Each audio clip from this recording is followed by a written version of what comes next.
የብርሃን ምንጣፍ ድባብ ይዘርጋ ለውድ Yooyyaa harka fuunee akkam jirtanii hordoftoota kiyya jaalatamuudhaaf kabajamoo nageenyi jaalalli waaqayyoo isiniif haa ta'u jecha akkam jirtanii alaamanni sa'anamni jaarsa jaartii shookaa cilfaa biradistii hundumtuu nagaadha anis nagaan jira egaa guyyaa irraa kana viidiyoo baay'ee nama gaddisiisu tokko dhaga'e viidiyoo kana hundi keessanuu jechaadha keessattuu shamarran gola namaa jirtan isin ilaallata sheerii godhaa jechaadha sheerii godhi riyaate biraan gahe Iriyaate biraan gahi namoota miidiyaa gurguddaa bira akka ga'u viidiyoon kun jechaadha. Maaliif harmee kana sagalee ta'uu qabna haadha keenyadha haadha nu deessedha. Harmeen keenya yeroo boossu bifa kanaan arguu caala wani nama gaddisiisu hin jira jedhee yaadu'an. Kanaafuu addaraa keessan hundi keessanuu viidiyoon kun akkasiin qaqqabee sheer godha. Yaada sheer godhaati namoota feemasoota gurguddaa biraan gaha akkasumas ministeera dhimma alaa biraan nu haa gahamu viidiyoon kun viidicha laallee ta'u walitti deebina. Aduuf intalli tiyya takkittiidha. Takkittiin sunu haadha toosiifan dabarsaa jetteetii biyyaa baatee biyyaa kan baatee Beerut keessatti biyyaa baatee too daa'imti mana keessaa gaaziin ibiddi ka'e ishiin daa'ima baattee karra ta'ee maskootii ta'een beektu daa'ima isa wajjiniin kuuftee kan kuufte daa'imti sun hin duute mana akimiititti ishiin hin baate kara hidhaa deebite haadha too nagaatti baqqaayi ani du'uu kiyya jettee na jalaa duute jedhee oduun ba'u gaafa kaas sagalee ishii argadhe erga sagaleen ishii argame ani baadiyyaan jiraadha waanan godhu nan dhabee halkanii guyyaa nan bo'aa waanan ta'uuf nan dhabee nan rakkadhe amma immoo kanatti miidiyaan qarqaarsa kana godhu hin jira kan Itoophiyaa qarqaaru hin jira nama rakkate naan jedhanii amma immooyyuu silkii kadhadhee qarqaarsa sanan isin kadhadhaa saba Itoophiyaa isin na qarqaaraa ani uumaan beeku ani maayyii miidhaa nama baadiyyaati intala too halkanii guyyaan bo'aa ishiin halkanii guyyaa boochii amata 8 guutte achiinatti boochii asii hin bo'aa abbaan ishiitillee sababa ishiitiin an ka'e cinqatii ta'eeti afaanin hin dubbatu gurraan hin dhaga'u kanatti wallala anis wallalee waanan ta'u wallaalee amma sabni Itoophiyaa na gargaara isinumta akka gootan na godhaa jedhee tananii amma sanuu namarraa dhaga'e malee ani beekuma tokko hin qabu gargaarsa tokko namni na qarqaaru hin jiru rakkadhee tana nama dararame kanatti jiraadha isin waan gootan na godhaa sabni Itoophiyaa na gargaara jedhee tananii ishiinis achiinatti boochii ani rakkinarraa kan ka'e kinooyii isiniif rabbirra godhadhe ani isiniif rabbitti kennadhe ammas har'as borusi isiniif rabbii ergan gargaarsa kana kara keechan naga'e anammas isiniif rabbirra godhadhe intala too takkitti isin na gargaara waaqa wajjiniini waaqayyo isin birallee haa ejjatu isin bira haa ta'u isin na qarqaara. So akkuma viidiyoo ilaaltan jechaadha viidiyoo harmee kana hundi keetuu dirqama kee bahadhu. Ani viidiyoo kana gaafan argu dhugaa imimmaatu na qabimmaa qabachuu dadhabe maaliif garaa dhalaati ilaala viidiyoo akkuma caqasanitti irra deebi'uun barbaachisu kan jirtu obboleettiin keenya kun Beeruutiin keessa waggaa 8 hidhamteetti waggaa 8 hidhamteetti sii dabarsa jetteeni haadha kana rakkoo ishii jireenya haadhaaf abbaa ishii jijjiiruuf of jijjiiruuf hin guddadha jettee ishii takkittii qaba jettee haati kuni Mucayyoon kun biyya Beeruutti deemtee sababa balaan gaazii mana keessatti dhoowweeni lubbuun daa'imaatiif ishiillee kan darbu silaa maskootirraan haa ta'u barriirraan haa ta'u hin beeku jettee harmeen kun daa'imatti fudhattee utaaltee of darbite jechaadha. Utaaltee gaafa of darbitu miidhamanii hospitaala galanii gaafa hospitaala galan ishiin hin fayyite daa'imti garuu hin duute jechaadha. Daa'imti duuta jennaan fuudhanii mana hidhaa buusan biyya Beeruutii keessa waggaa 8 hidhamte ajjeesan jettee haati ishee kun tasfaa kuttee erga jettee amma immoo naa dawwaltee haadha koo baqqaatis kaanis du'uu kootii nagaan naa jiraadhu atiis naan jette kanaafuu sagalee naa ta'a intala koo kana furmaata karaa miidiyaa koo furmaata namaa fiduu danda'a jedhanii dhaga'ee dhufe.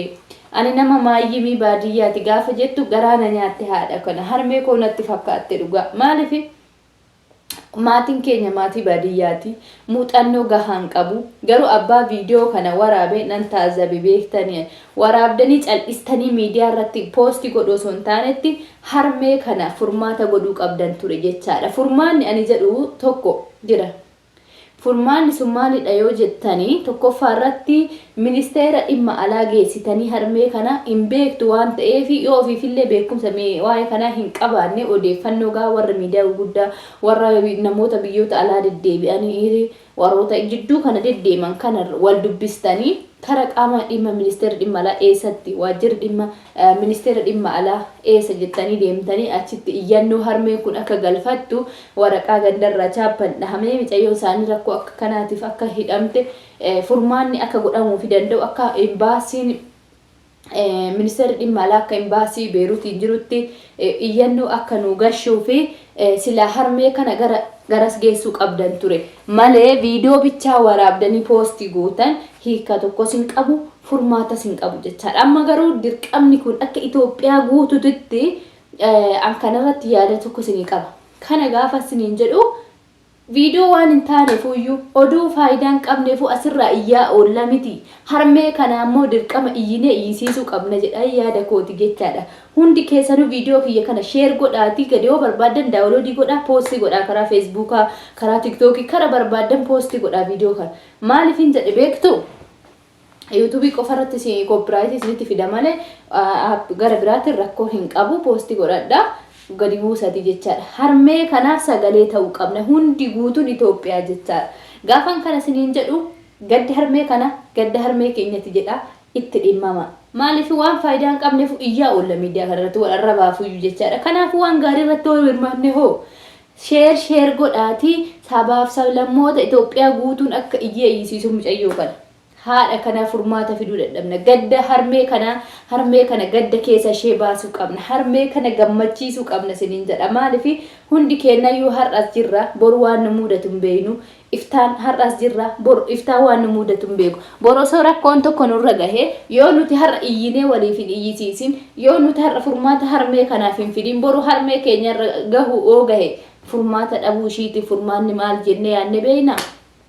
Furmaata argatti mun argattu ka jedhu kun gaafin qabun argattu yoo nuti harmee kanaaf hin dubbanne yoo nuti sagalee harmee kana addunyaa dhageechifne mootummaan dhagahe ministeerri dhimma alaa imbaasii Itoophiyaa ka Beeruut jirutti oliyyannoo nu gashe mucayyoon kun sagaleen ta'amee fi yakki ishiin hojjettellee yoo kara mallaqaatinillee kan irraa geeddaramullee ta'e garuu ishiin lubbuu ajjeesuuf hin raawwanne lubbuu oolchuudhaaf gaazii san jala ishii baasuudhaaf wal fudhatanii wajjuma darbamtee daa'ima tan hojii darbamtee daa'ima waan taate miidhamtee duute malee sanuu battala sanitti hin duune mana yaala galtee duute ilaala. Amma sababa kanaan mucayyoontu waggaa 8 hidhamte akka yakki mucayyoo kanaallee akka yakka leelaa sani jechaadha. Akka osoo hin beekame waan hin beekne hidhamte waggaa dheeraa turte. Kanaaf obboleettii kanallee yoo gara gubbootinillee mallaqaanillee kan baasamu ta'e uummanni Itoophiyaa birrii qabnurra birrii 200 yoo buusne Itoophiyaa miliyoona 70 guurree fi mucayyoo san rakkoo keessa baasuu dandeenya jechuudha. Kanaafuu yoo xiqqaate nama 10 sheerii godhati haadha kee yoo jaalatte ta'e haadha kee isii harmee si deesse akka lubbuutti jaalattu si qabe viidiyoo kana dhaggeeffattee birantarii dirqama bahadhu. Maaliif garaa haadhati harmee kana namni harmee ofii jaallatu harmee nama biraatitti hin qoosa yookiin callisee bira darba garaan danda'ee jedhee yaadu'an. Kanaafuu dirqama keenya haa bahannu. Kana gaafa siniin jedhu bor hoo rakkoon narra ga'e ana eenyu sagalee naa ta'a jedhi yaadi. Hoo atarra namaa taate garuu bor sagaleen keenya dhagahama. Jabaadha sheer godha. Harmee jaalattanii isin qabe biran darbina viidiyoo kana dhaggeeffattee sheerii odoon goone osoo hiriyaa ta'etti sheer goote hiriyaan teemmoo warroota beektu feemasoota hoo beektillee akka sheer gootu jechaadha. Dhageechisuu qabdu warra miidiyaa gurguddaa qabaniif. Nuti dhageettii guddaas qabaachuu baannu namni lama hoona dhagahe nama feemasii tokkotti hoo sheer godhe nama isaanii wal beekan yoo ta'an sagaleen keenya ni dhagahama harmee kanaaf furmaani dhufuu danda'a jechaadha. Maaliif qaamonni immoo ministeera dhimma alaa hojjettoonni jechaadha. Hoo dandeessan harmee kanaaf hatantamaan xalayaan akka barraa'u fidaafi jecha. Deeggara harmee kana haadha keessanidha. Gara itti deemtu hin beektu. Gara itti deemanii kissii banan hin beektu. Gara itti deemanii iyyannoo galfatan hin beektu. Yakka intala ishee irratti raawwatame shiira intala ishee irratti xaxame kana akkamitti akka irraa furattu hin beektu. Nama baadiyyaati. Nama barnoota qabu miti gara deemtu hin beektu. Kanaafuu haadha kooti jedhii bakka of buusiti. Harmee kiyya jedhii bakka of buusi akka harmee keetitti dhimma miti. Viidiyoo kana sheer godhiiti. qaamota ilaallatu biraan gaha. Hundi kenna iyyine iyyisiisne mucayyoo kana furmaata fiduu qabna. Kana ta'uu baanaan obboleettii kan hin dhabna. Haadha ishee kan odoo waggaa dheeraa dheebottee iyyummaa rabbi balleessuu didee iyyummaa nutti roobde samiidha nu fuute iyyummaa tana bi ofirraa balleessina hin hojjetannee jijjiiramna jennee biyya keenya baane waan hin taane keessatti kufne kennu. Kanaafu iyyummaa tana injifadha jettee haadhaaf abbaa ishii biraa baate abbaan ishii sababa ishiiti halkanii guyyaa odoo dhukkubsatu manatti galee qawsii ta'ee sammuun isaa tuqamee of hin beeku ijaaniin argu jettee harmeen kunis immoo dadhabaa jirti. Dhala isaanii oduunan arga jedhanii halkanii guyyaa dhoobatan yoo dhala isaanii dhabanii lubbuun biyya lafaa kanarraa darbe seenanis seerillee nu gaafatanuuni. Kanaafuu seenan akka nu gaafanne har'a haa hojjennu, har'a harmee kana cinaa haa dhaabannu, har'a harmee kanaaf sagalee haa taanu jechaadha. Gaafa dhufee rakkoo ciccimaan mana keenyatti ol gale bichaa gadi baanee boo'uu hin qabnu. Gaafa rakkoon nu mudate bichaa boo'uu hin qabnu. Kanaafuu hundi keessanuu dirqama keessan bahadha. Viidiyoo kana sheer gootu malee hin darbin. Ilaalta yoo darbite rabbii si haa gaafatu. Gadaamis harmee keetii si haa waraanu dhugaa waan biraa isiniin jedhu callistee bira darbinaan viidiyoo kana jechaadha. Sheer godhi. Sheer godhi. Dhageechisi iyyisiisi viidiyoo kana yoo dandeessan daawuloodii godhadhaatii poostii godhaa karaa miidiyaa kamiitarra. Maaliif harmee kana birmachuu qabna?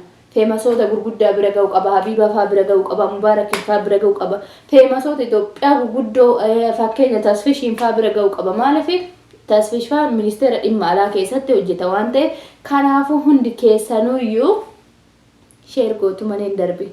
Sheer gootu malee hin darbin.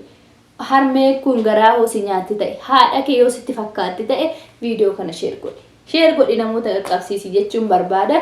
Sagalee ta'uufi qabna. Hundi keessanuu ani feemasii miti, ani dhageettiin qabu, ani namni na laalu jettee hin dhiisin. Viidiyoo kana daawwachuu godhi poostii godhi.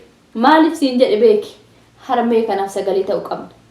Imimmaa harmee kanarraa qoorsuu qabna siniin jedha. Kanuma na dhaggeeffataniif galatooma. Viidiyoo biraatti irratti walitti deebina. Ammaaf nu gahaa.